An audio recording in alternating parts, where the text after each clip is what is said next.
Hello and welcome everybody. Let's start doing this technical analyzer on AMTD stock on 14.8. Okay, let's go.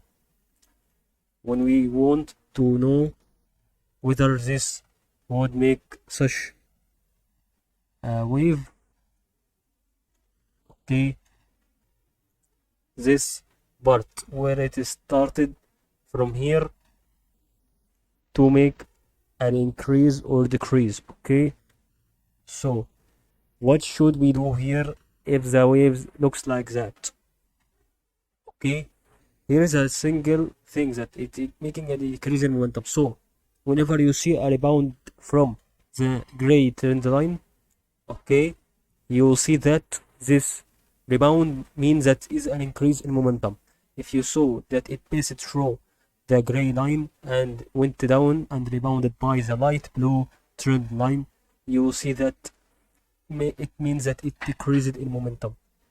So you will wait until it makes a slow increase, so it indicates for you it's an increase, or a small decrease, so it indicates you the remaining of the decrease.